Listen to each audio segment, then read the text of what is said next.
Sa gitna ng panghihina, nagawa kong ngumiti nang tumapat sa akin ang ilaw mula sa flashlight na kanilang dala.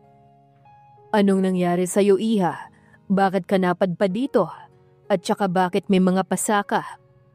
Puno ng pag-aalala at pagtataka sa kanyang boses. Mukhang may pila yata siya, Tay. Kaya mo bang tumayo? Medyo malayo pang pangpang. Kailangan pa natin bumaba para makarating sa daan. Wika ulit ng matanda at sinuri ang katawan ko. Masakit ho ang likod ko at balikat ko. Hindi ko maigalaw ng maayos ang katawan ko. Nangihina na wika ko. Inalis ng bata ang suot nitong jacket.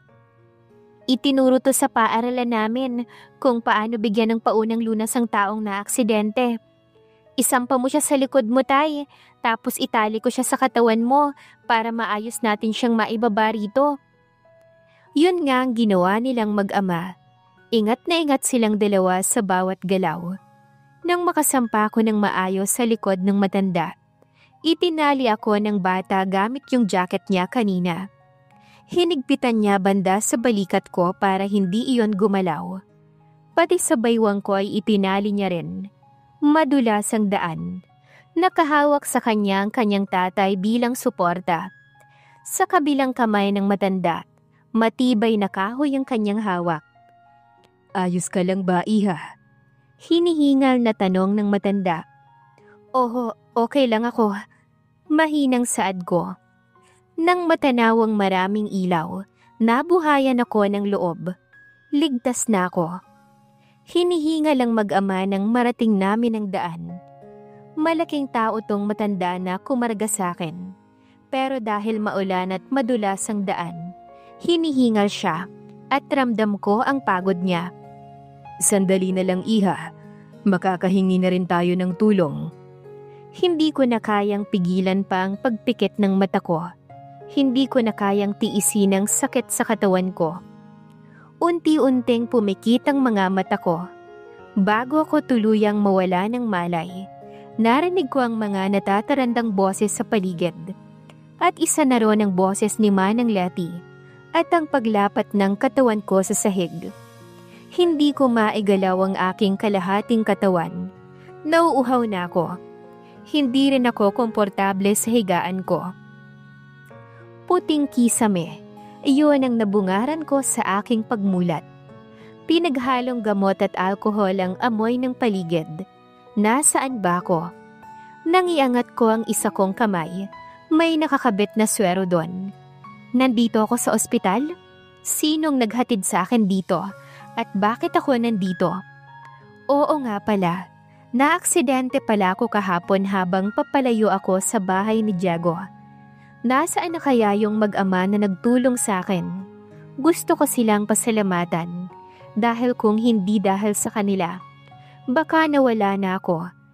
Doon kung saan man ako nalaglag. Sa pag-ikot ng aking mata sa paligid, natuon ang paningin ko sa taong nakaupo sa sofa. Nakasandal siya doon, nakatingala sa kisame at nakahawak sa kanyang buhok. Kaagad siyang tumayo at malaki ang mga hakbang. Nang pagbaba nito ng tingin, nakita niya ako na gising na.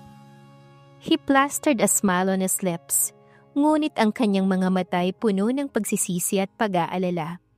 Halata rin na stress siya at walang tulog. Nangangayayat ang kanyang muka at may balbas ng tumubo doon. Ilang araw ba akong nakahiga rito at ganito na ang mukha ni Diego sa muling pagmulat ko. Thanks God, gising ka na, Audrey. Hinawakan niya ang kamay ko at marahang hinaplos ang gilid ng aking ulo. I am so sorry. Pumiyok ang boses niya. May namumuong luha sa gilid ng mga mata. Gumalaw ang kanyang panga at mariing napalunok upang pigilan ang anumang emosyon sa kanya. I am sorry. Nahuli ako ng dating. I am really sorry, Audrey. Kahit nangihina pa ay nagawa ko siyang ngitian. Ang mahalaga, nandito ka, Diego. Sapat na sa akin yon. Malaking bagay na yung nasa tabi ko siya ngayon, gayong kailangan ko siya. Biglang tumibok ng malakas ang puso ko nang dalhin niya ang kamay ko sa labi niya at hinalika ng likod ng palad ko. Ang isang kamay niya ay marahang nakahaplo sa aking ulo. Inaantok ako sa kanyang ginagawa. Hindi ko namalayan ang sumunod na nangyari. Sa muli kong pagmulat, nakahawi na ang kurtina dito sa loob ng room ko. Maliwanag na ngunit wala si Diego. Hindi ko kayang bumangon ng kusa. Mainit na ang likod ko. Nangangalay na ako sa ganitong higa. Gusto ko nang umupo. Nabaling ang tingin ko sa pinto na bumukas. Lumabas doon si Diego na nagpupunas ng kanyang basa na buhok. Nakapantalon at long sleeve shirt siya. Lumapit siya sa akin habang nagpupunas. Nanuot sa ilong ko ang shampoo na ginamit niya. Natigilan ako nang yumuko siya at gawaran ng halikang noo ko. "Good morning." Malambing ang boses na wika niya. Mariin akong napalunok nang maamoy ko ang pinagsamang aftershave at toothpaste na ginamit ni Diego. Mahina akong tumikim saka iniwas ang muka sa kanya. "Magbabanyo ko?" Wika ko. Ramdam ko ang panlalaki ng mata ko nang maingat niya akong buhatin. "Teka, Diego." Pagtingin ko sa aking kamay, wala na akong swero. "Tinanggal na ng doktor kanina." Ani at dinala ko sa loob ng banyo. "Lumabas ka muna." Nahihiya na saad ko nang ibaba niya ako. Tumango siya bago lumabas. Nang matapos ako ay kinarga niya ako pabalik sa higaan. May pagkain doon para sa akin. Dinala raw ng nurse kanina. Sinubuan niya ako at pinainom na rin ng gamot. "Ilang araw na pala akong nandito?" Tanong ko. Nagbabalat siya ng orange. "1 linggo na."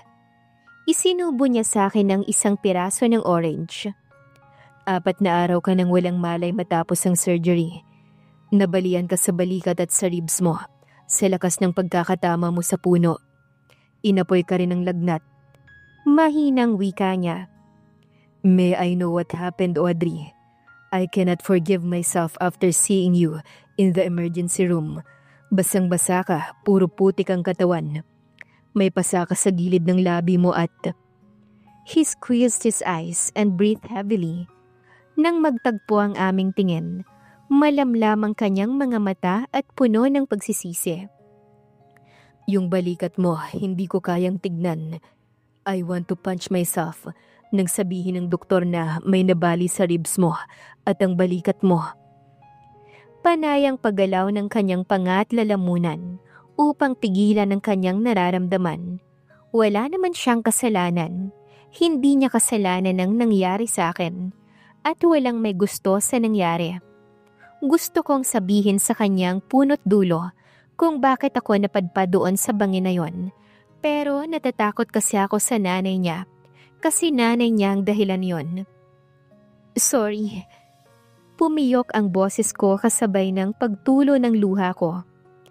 "Hindi ko sinasadya. Hindi ko ginusto ang nangyari sa akin. Gusto ko lang naman mag-ikot-ikot doon. Bigla na lang akong nadulas." Pinunasan ni Diego ang luha sa aking pisngi na ayaw matigil sa pagbagsak. "I am sorry. I'm sorry sa perwisyo na dinulot ko sa'yo." "Shh! Don't say that, Audrey." "Sorry kung puro pag-aalala lang ang binibigay ko. Kung lagi na lang kitang inaabala dahil sa kapalpakan ko. Kung palagi akong sagabal sa trabaho mo at sa malaking perwisyo na dinulot ko." Humagulhol ako nang yakapin niya ako. Paulit-ulit niyang hinahalikan ng ulo ko at pinapatahan ako. I want to tell him the truth, pero pinangungunahan ako ng takot. "Paano mo pala nalaman ang nangyari sa akin?" Tanong ko makaraan ng ilang minuto na pagpapatahan niya. Pinahiga niya ako ng maayos at inayos ang buhok ko na nagulo. Bumalik na sa pormal ang kanyang muka. Napabuntong hininga muna ito bago nagsalita. "Pagkatapos naming mag-usap ni Mama, pupuntahan sana kita sa kwarto. Ang sabi niya, huwag raw kitang istorbohin kasi nadatnan kanyang naglilinis. Baka pagod ka't nagpapahinga. Kaya dinala ko na lang siya sa farm para makita niya rin kung anong sitwasyon doon." Madilim na nang makauwi ako kasi biglang umulan ng hapon na yon. Nagtataka ako kung bakit walang ilaw sa loob ng bahay. Akala ko napahaba lang ang tulog mo. Hindi ko na malaya ng oras, pero hindi kita nadatnan sa kwarto. Naiwan mo pa ang cellphone mo at hindi kita matawagan. Bumalik ako sa farm kasi baka pumunta ka ron para sunduin ako. Pero walang may nakakita sa'yo ron. Bumalik ako sa bahay, baka nandun ka lang at hindi kita nakita. Pero hinalughog ko na ang buong bahay, hindi pa rin kita makita. Sobrang nag-alala ako kasi hindi ka naman umaalis ng ganun katagal na hindi nagpapaalam sa akin.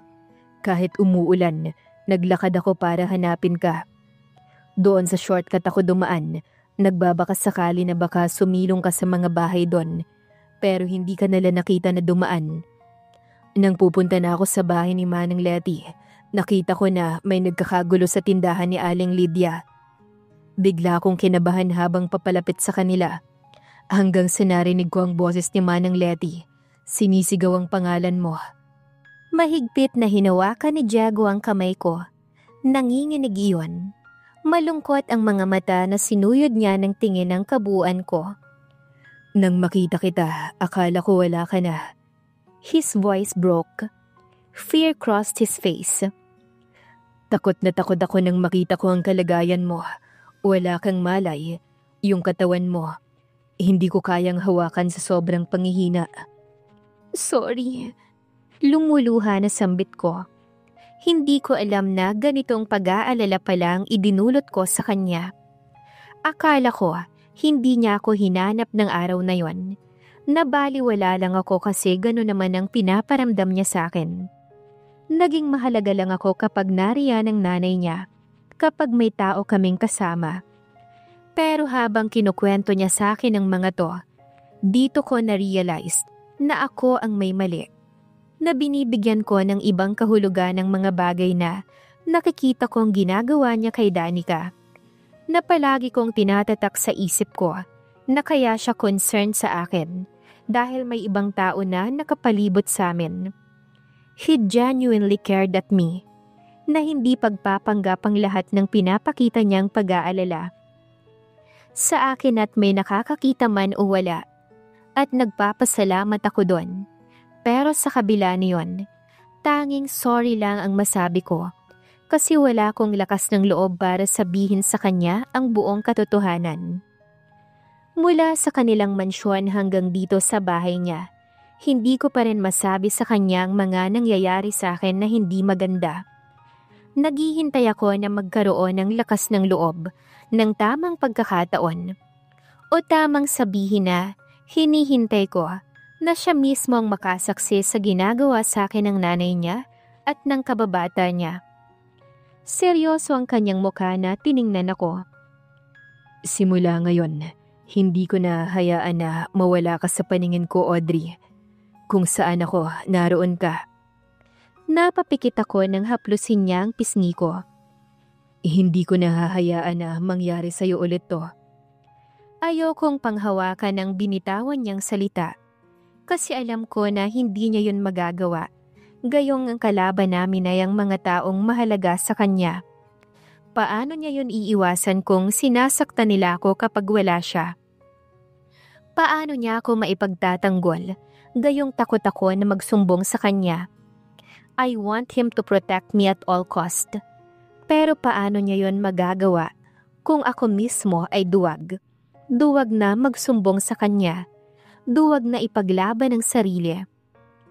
Kinabukasan na nakalabas na ako ng ospital. Maayos ang lahat ng result pero kailangan ko pa rin magpa-check up. Sa bahay na ako magpapagaling para din makapagtrabaho na si Diego. I'm sure siyang nagbantay sa akin mula noong na-ospital ako kasi wala namang ibang pwedeng magbantay sa akin bukod sa wala rito ang nanay ko. Nagpapasalamat ako sa Panginoon dahil ang lakas ko sa Kanya. Nakabenda ang katawan at balikat ko. Sa tulong ni Diego, doon ko lang naigagalaw ang buo kong katawan. Naigagalaw ko naman ang isa kong kamay at mga paa. Yun nga lang, hindi ko pa kayang magbitiw ng puwersa. Diego, Tawag ko sa kanya. Nasa labas siya ng kwarto. Sa Teresa may kausap sa telepono. Nilingon niya ako ngunit nasa tenga pa rin ang telepono at patuloy na nagsasalita. Magbabanyo ko. I'll call you back. Wika niya sa kausap at binaba ang tawag para lapitan ako. Sorry, naputol pa ang pag-uusap niyo. Hindi ko kasi kayang ibangon ng kusang katawan ko. Nahihiya na humingi ako ng paumanhin. Binuhat niya ako at binala sa loob ng banyo. Why are you always saying sorry? Kasi lagi kitang naaabala katulad ngayon. Because you need the help. Lumabas siya ngunit hindi sinara ang pinto. Patalikod siyang sumandal doon sa gilid. Iyon nga ang pinupunto ko. You're a patient, remember? Sagot niya na pabalik. Mabuti na lang may bidet itong toilet niya. Hindi kagaya sa amin na tabo lang ang gamit. Dahil hindi ko talaga kayang magkikilos. Hindi na ako nakipagtalo. Tama naman kasi si Diego. Dahil kung kaya ko lang, hindi naman ako hihingi ng tulong sa kanya. Tapos na ako. Doon lang siya humarap at pumasok para tulungan ako. Binuhat niya ako at dinala ulit sa kama. Sa labas lang ako. Tapusin ko lang yung ginagawa ko. Tawagin mo lang ako kapag may kailangan ka. Sige, salamat. Bahagya nang ngumiti ako sa binata. Ano ang gagawin ni Diego kapag nalaman niya ang ginagawa ng mama niya at ni Danica kay Audrey? Abangan sa susunod na kabanata. Please like, share, subscribe for more updates. Maraming salamat po.